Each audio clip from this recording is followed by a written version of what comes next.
It made me so mad at first that I wanted to kill him.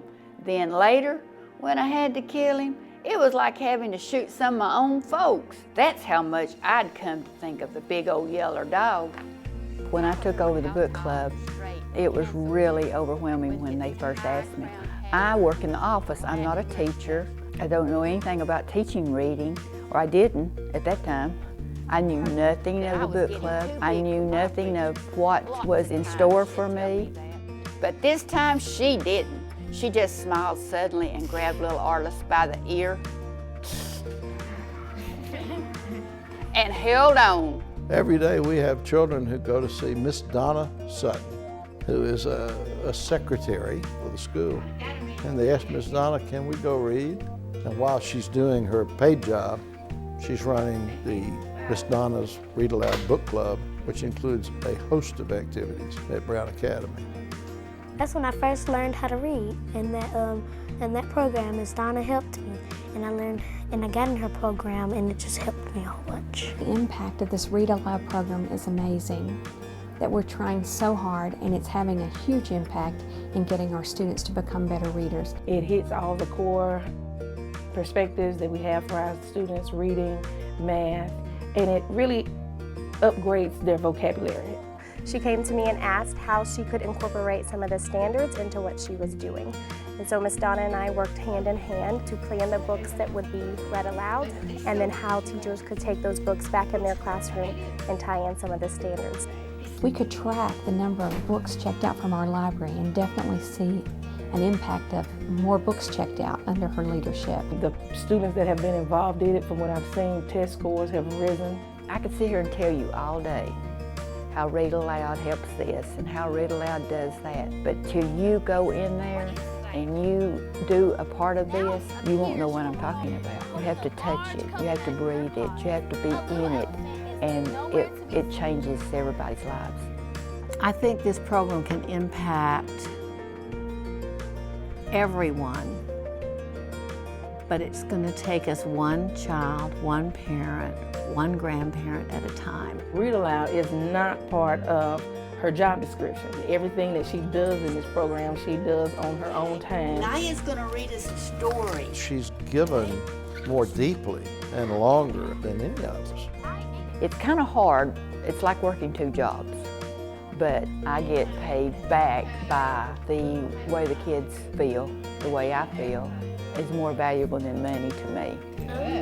It's something that it just keeps building love in your heart, and it just grows and grows and grows. And when you see those kids look at you and they're just depending on you to do something for them and make something out of this, you'll do it. Read Aloud Book Club wasn't like regular class time, because there wasn't any tests. It was just really fun, and it was not like you had to be on a certain level. In the book club, someone's reading to them. They got to listen, and then we would have talks about it. It was just a very comfortable atmosphere that they enjoyed. We have the dogs that come, they sit while we have book club, and they will stay, and it calms a lot of students. I like having the reading dogs there because you can practice on them and they won't be judgmental at all. They will just listen and be happy.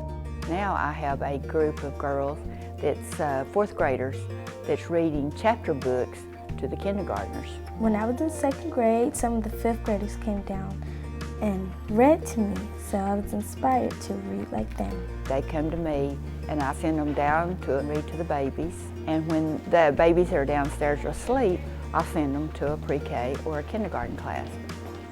They sometimes don't really know what you're talking about, but when they see the expression on your face or the pictures, they get engaged and are interested.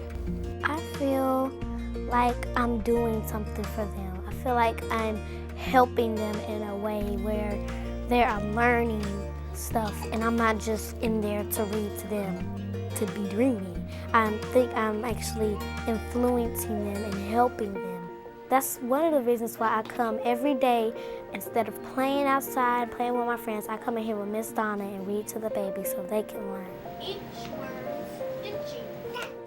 How many children do you see that will give up recess for anything. That to me is amazing that they'll come in there and do that. I'm having a great time. It's just like, it's wonderful. And I'm so thankful to get this opportunity because some people don't get it. Some of the children I deal with, lives are not all happy lives, but when they get into this, they leave with smiles, they have stories to tell, they learn to go home and read to their little brother and sister, some go home and read to their mama. People don't realize you can change the world by changing the experiences that a few children have, by making them better readers, because they are the future of the world. So when they can make better decisions, we're changing our world, really. I don't think people realize that. They think that what they do in their small little part of the world doesn't matter, when actually it does. Donna is amazing. She is so good with the children. They have a love of Donna. What she has been able to do is convey her love of books, and she is so encouraging to those children. She never gives up on anybody. And I like that about her. She keeps working with people until they get it right. You show me how we should do this, okay? Miss Donna has came into my life and like changed it around in a good way. She just influenced me a lot to help other people. I hope that all these children can walk away and say that I helped them in some way. If I ever had kids, I'd plan on reading to them, and that'll be a head start for them, and I hope that in the future there will be a program just like this in their schools. Donna's changing children's lives. You tell me how important somebody like that is. I think, well, you know, I could retire. This might be it. And then something will happen, one of the kids will come in and they'll say, "Thank you, Miss Donna, for reading with us." And I will just say, well, I guess I'll stay a little longer.